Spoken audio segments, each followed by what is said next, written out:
Sondre Tervel-Fosley looked very, very strong indeed, up against Kalle Halvorsen in his first heat. So, first semi-final for the men. Klæbo, Pedersen, Häkkilä, Kriakov, Strandvall and Iversen. Right, let's just get that right. The caption has all changed. Klæbo, Lusua, Halvorsen, Pedersen, Fosley and Goldberg. That looks a little bit better. I thought they were running the second semi-final first for a moment. Well, the traditional strong nations, you've got 3 Norwegians, 2 Swedes and 1 Finn. So the old days, the early 80s, mid-80s of skiing, and the odd sprinkling of Russians in there as well. Well, last season, it was pretty much Norway all the way. Things have changed. Things have seemed to have changed a little. We normally have, we've had twice on 2 occasions, Norway taking positions 1, 2, 3 and 4 here in the men's sprint competition. Could still happen.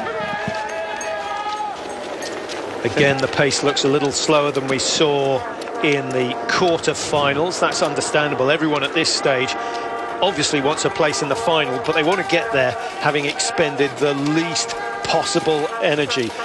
Ari Lusua there in the lead, looking over his shoulder. 1:20, what was it, 1:17 I think was the fastest time at the top of this little climb, just as they go past the I hope he can hold on, Patrick, sorry, but you just feel that Lusua, the least experienced, he's doing it a little the wrong way. He's leading it at this stage. He looks so tense, and therefore the flow of energy or the recovery through the muscles not quite as quick, but I hope he survives this one. I just feel he's going to be attacked and taken. 1:18.5 is my split on the corner. Is that so good? Well, it's not the quickest, not as quick as we saw from 2 of the heats, but considerably quicker than we saw from 3 of the heats. Oh, well. So it's pretty much halfway in between. We'll get another look at the climb. They're looking to be around 2:02, 2:03 halfway up the climb, and they look to have picked the pace up on the second half. Norwegians with 3 competitors. Surely they're going to get one of them through. 2:02, 2:03, 2:04, 2:05 past the yellow jacket. So unless he's moved, and I don't think he has, this has been a little bit slower than we saw from the heats, and now it's a question of who can get into the top 2. The fastest qualifier, Klæbo, again shows his class. That reminds me of Jonsson way back. That was, it's just stomping his way up the hill, just compressing, getting as much pressure through the ski to try and get some grip on the snow. Well, look at the Finn Lusua. He's just so inexperienced to have tried the brave strategy out front, and now he's gone from first to last. It's not over this race yet. That's a great turn of pace from Halvorsen. Klæbo still in there, Halvorsen coming strong. And on the far side is that Goldberg getting himself in the picture as well. Halvorsen is there. Pedersen is third, 2:53. It was Goldberg. It was Goldberg. I thought I was going daft for a moment. So Klæbo and Goldberg in a photo finish. It looked as though Klæbo had that fairly comfortably. And Halvorsen 3. So 2 Norwegians guaranteed to go through. Halvorsen has to wait and see. Fosley way off there, way out of it. 18 seconds, gave up. Didn't see what happened further back.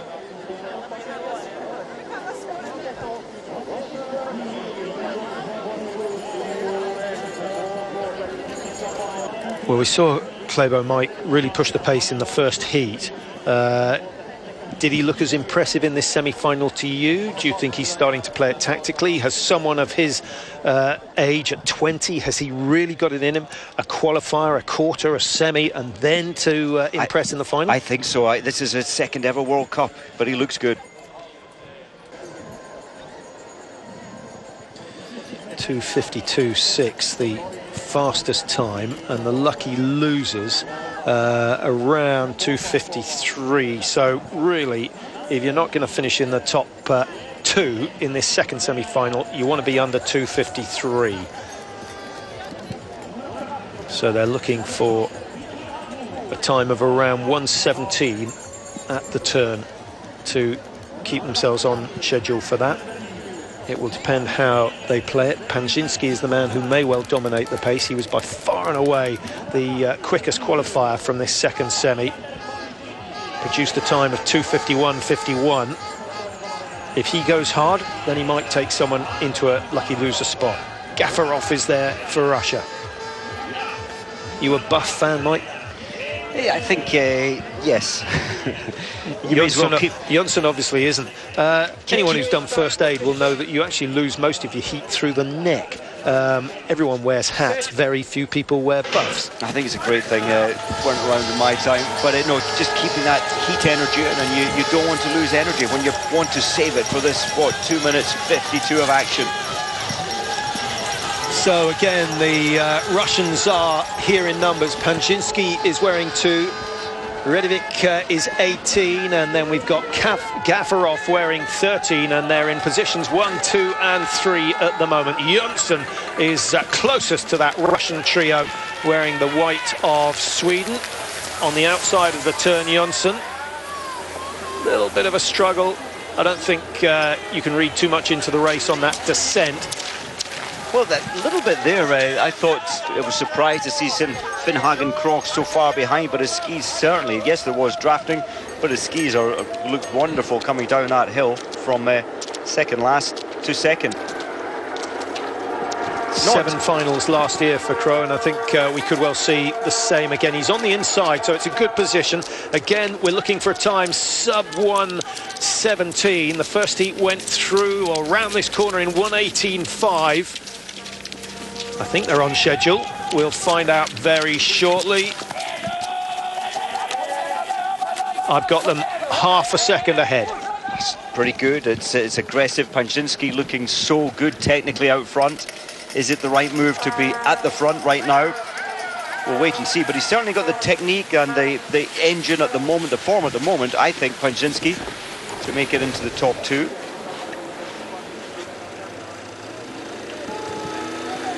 Heidegger at the back. Now, this is where he needs to make his move, Heidegger, if he wants to threaten the top. Panshinsky and Jönsson getting slightly tied up, and that has allowed the Norwegian Krogh to accelerate away, and he has gone very, very early. It's a big, long climb. If he can keep that pace going to the top, that will be very impressive. I suspect we're going to see the Norwegian fade a little. He's level with Panshinsky at the moment. Norway, Russia with Sweden just behind in the form of Emil Jönsson. This is the hill where he made his name early on in his career, but he has not got the same spark as we saw then. It's Panshinsky who's showing the greater strength in the top stages, and for me I think Krogh showing a little bit of naivety in terms of tactics. You cannot go so early on a big hill like this. That was unbelievable. He spent a lot of energy doing that. Can he hold on to second? Depends what Emil Jönsson has for this final 100. Jönsson will want a place in the final, found himself in the wrong track, and that has pretty much stopped him dead. That central track is quickest because that's where most people have been, and Jönsson now will have to hope that he gets a lucky loser spot. No fault of the Norwegians on that occasion. Panshinsky 2:53, the first heat was 2:52.6, and we reckon 2:53 to be a lucky loser. Jönsson hasn't made it, Gafarov hasn't made it, and that means that Halvorsen and Pedersen from the first of the semi-finals go through to the final. That's a shame. That's a shame. I thought we were going to see a comeback from Emil. And think of the recovery time now, Patrick, for Panshinsky, for Krogh. It's a lot less than the previous heat, somewhat 5 minutes, 6 minutes. It is significant. Of course, the women's final in between as well. Good double poling technique from Panshinsky there. Really committing his weight onto the poles. Jönsson, you felt it was an error to go to the right. Had he gone to the left, no one skiing out there on the 2 left-hand lanes as we look the opposite way down the home straight. In the heat of the battle, he just didn't think the inside track would have been faster, and I think he may have challenged for a... Yeah, possibly, but he wasn't to know where Krogh of Norway was going to go. Had Krogh gone wide, then Jönsson, I think, could well have come through, but not on this occasion. So it's Russia and Norway who qualify.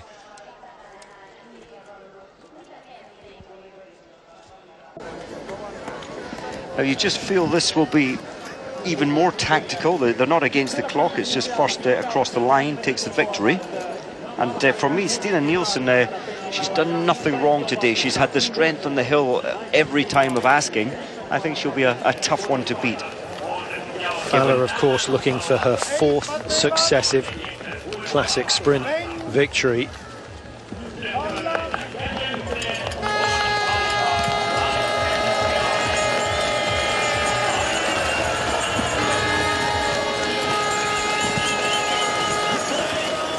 There's Heidi Weng. She's looked good so far. Hasn't really been tested.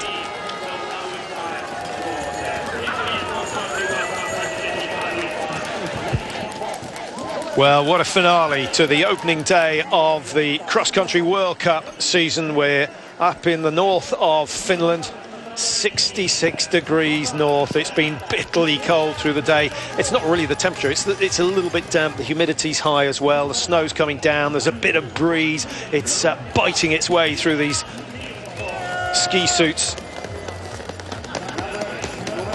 And that's about the only thing that has been cold, because the action has been red hot so far.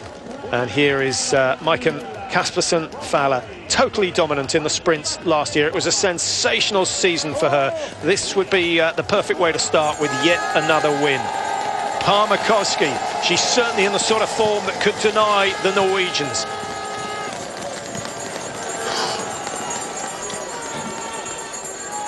Your favourite, Nielsen? Yeah, I think the Norwegians are going to work well here. Of course, the final, but Nielsen, yep, for me, the favourite. And they are underway. Nielsen wearing bib number 2 right in the middle of the field. And with that dreadful start from the Russian, she finds herself with a bit of free space. Could well be on the inside of that first turn. So a great start from Nielsen. But does she want to be in pole position coming out of the first descent? Probably not. Not really. Heidi Weng didn't see what happened, but very surprised at her relative slow start off the line. She would have been keen to lead into this corner, or top 2 into this corner. It didn't happen. Fowler on the inside. She's well positioned. Heidi Weng tucked in behind Fowler, which may have been part of the tactics. If you know someone's capable of winning, just get behind them, let them tow you there. And that's what happens down the hill, the drag factor, and of course everybody's bunching up again together. Parma Koski, no effort yet to be in this tight pack at the front. Will it be tactical? 1:28 at the turn. If it's quicker than that, it would suggest that they're going all out to get the first World Cup win of the season. Stina Nielsen leading for Sweden. Alongside her is last year's champion Fowler, who looks very good at the moment, but working hard on the first half of the race. Russia with Matveyeva there wearing 8, and just behind her, number 18, that's Belarukova, a relatively new name. Didn't see what happened to Belarukova. Has she burnt all her bridges? Is she out of energy? It looks that way at the moment.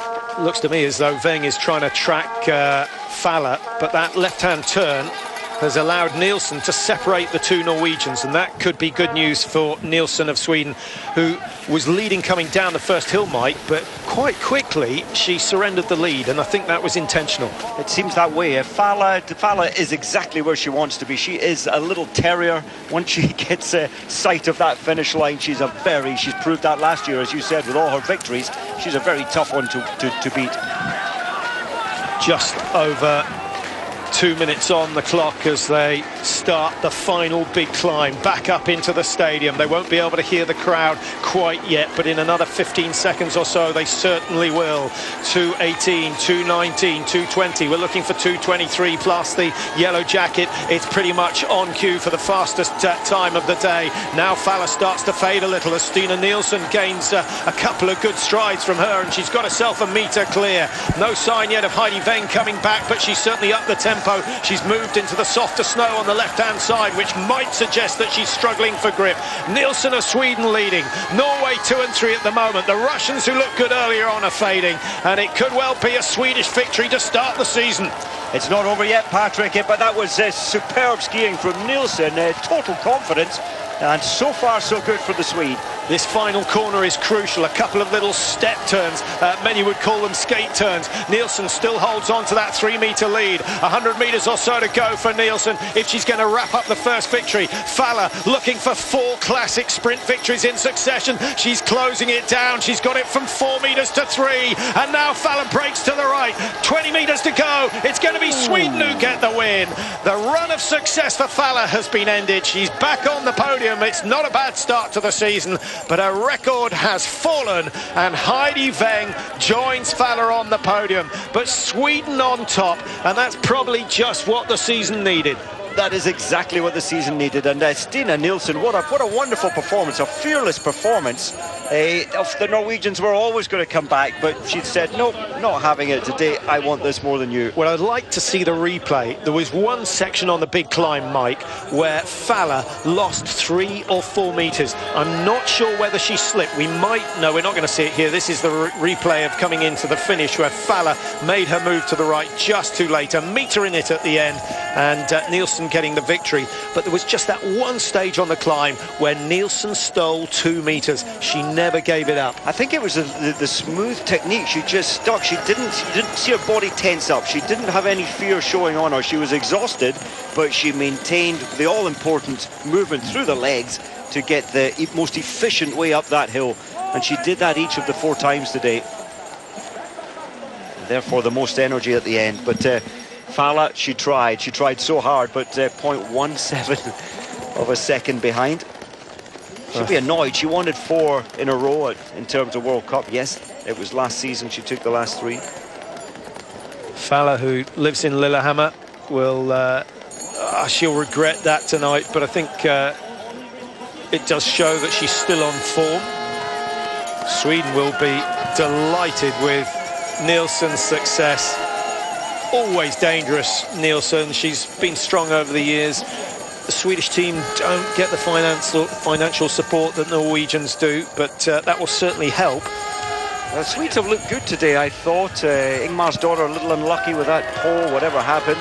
And I think the Norwegians today have not looked as impressive. Yes, they've got position 2 with Falla, 3 with Weng, but Björgen not in the final, Østberg fading. Normally we'd have seen a little bit more from the Norwegians at World Cup 1. And Russia, not a bad start. They'll be glad that they managed to get 2 into the final, but they haven't got anyone on the podium. And I think just the inexperience maybe of Belorukova just running out of steam. That's the section I was talking about. Good grip from Nielsen all the way up, and actually you saw Falla's body coming forward. That's usually an indication that the legs aren't working so well, the wax isn't working so well. I think you're right, as opposed to Nielsen keeping the posture high, keeping the weight going through the skis. Falla, head dropped right down, all the weight off the skis. Well, they'll certainly be celebrating in Torsby Ski Club this afternoon. The 23-year-old Stina Nielsen actually skis for IFK Mora as well. Mora, the finish of the Vasaloppet. I'm sure a few of our viewers have competed in that race. Probably never again. What is it, 92 Ks? It's not a difficult course, but by the time you get to 80, you really are suffering. And Mora will also be delighted to see that Stina Nielsen has got the win. 3:21.61, and that just half a second slower than the quickest qualifying time this morning. Incredible. It's a long and stressful day, and the athletes have learned to try and relax in between each of the heats. If you're going through to the final, it's a brutal day around this course. So many times, 4 times. 1 as a qualifier, 3 to make it through to the final. Okay, Stina, it's always great to win. It must be even better to win to start the season and then win where you were second place the year before. So you have your revenge. Yes, and this is also my first victory in Classic, so I'm very, very happy. And how was it? We had lots of snow in the morning and the conditions were a bit tricky, but you were just so solid on that final climb. Yeah, could you feel the other girls around you at all? Yeah, I could feel them pushing me. But these conditions suits me very good, so I'm very happy to take the victory. All right, well, congratulations on the win. I think it's probably one of many this winter. Yeah, we'll see. Today I'm happy. Thanks.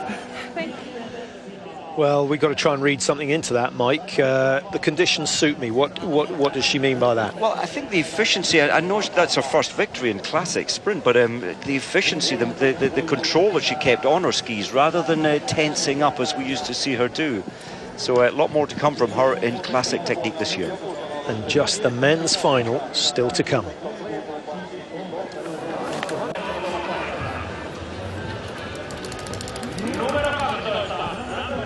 Three Norwegians, 2 Swedes, 1 Russian make up the final 6 in the opening day of the cross-country World Cup season.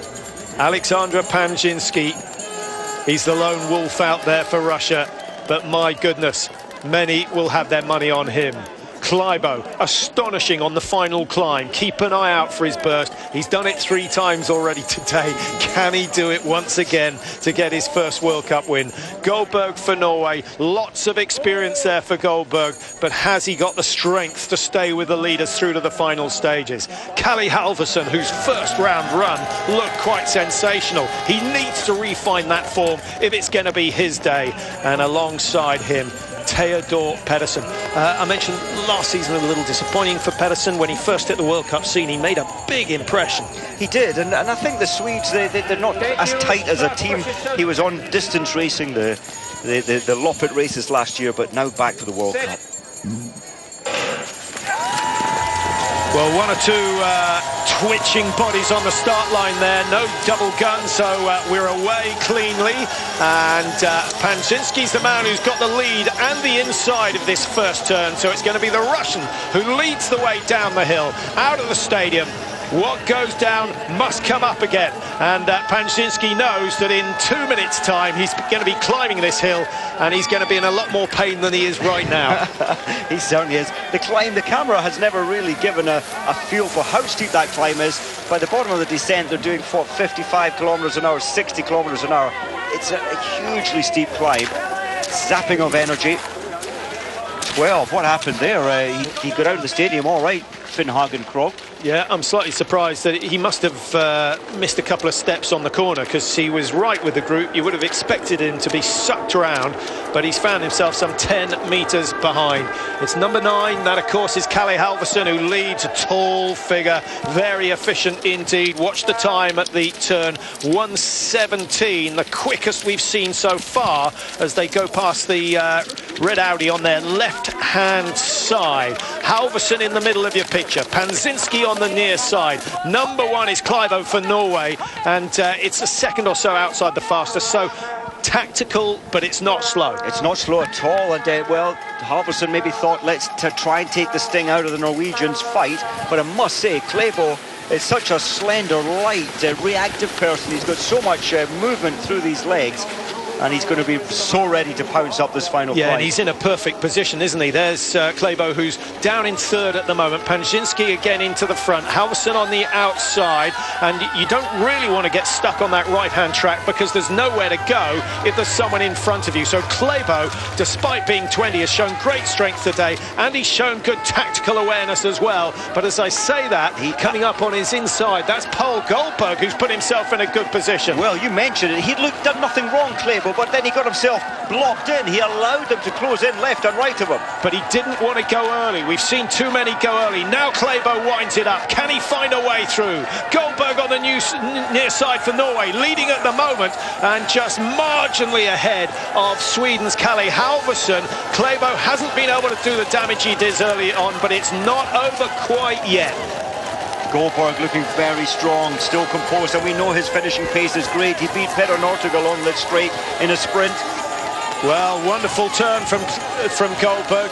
4 or 5 skating steps to get himself into that home straight. He's got himself a 5-metre lead. Surely he's not going to throw that away. It's Norway who'll take the victory. Sweden could be 2 and 3 unless Klæbo does something good. I think he might well have done. I think Klæbo's got himself on the podium.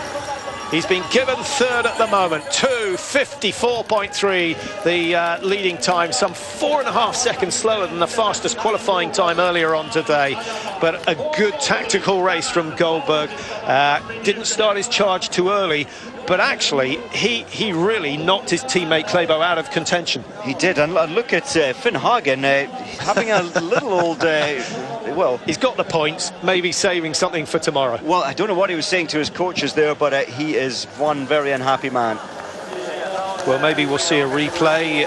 It started to go wrong coming down the first descent. It did? Skis.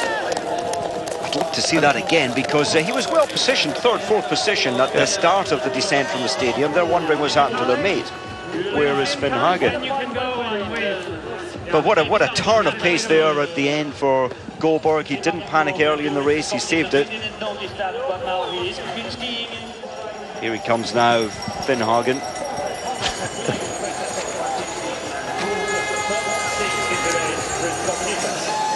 And finally, 4:06. That's just about how long it would take me at full speed. And he had a little discussion on the hill, a little coffee break. Go for a wave.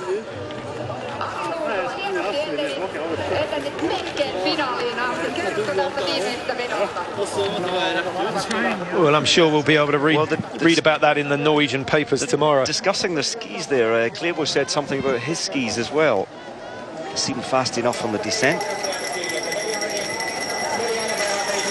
But if you think about it, Crow really didn't gain any ground at all, despite the fact he was in the slipstream. So maybe they just decided to go with a little more wax. There's been a fair amount of snow over the last 20 minutes, so that might have backfired. Just trying the temperature, not much change. It's still -6, -7. Maybe the snow a little more damp at the moment. It was powdery snow coming down earlier, so certainly it does change over a long period of time like this. The waxing changes on a regular basis.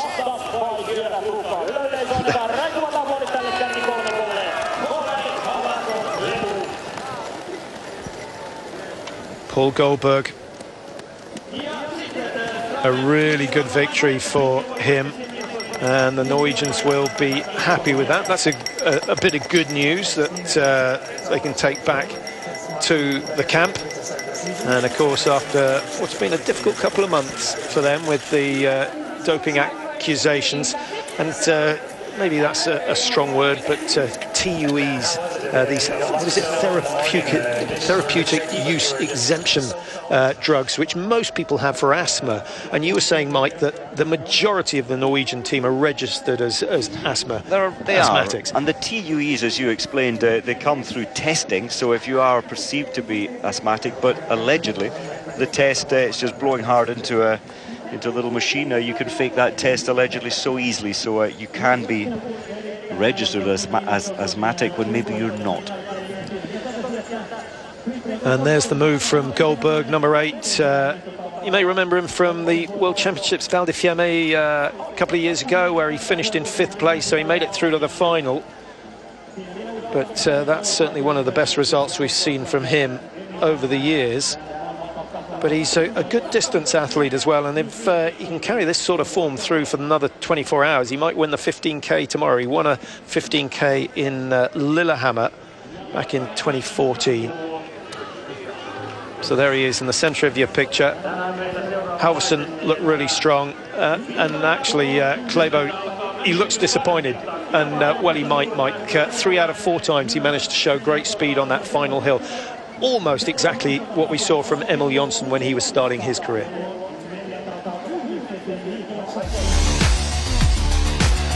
So that is the first day of action completed on a very long season. The highlight of the season will, of course, be the World Championships in Lahti in Finland. For now, though, goodbye.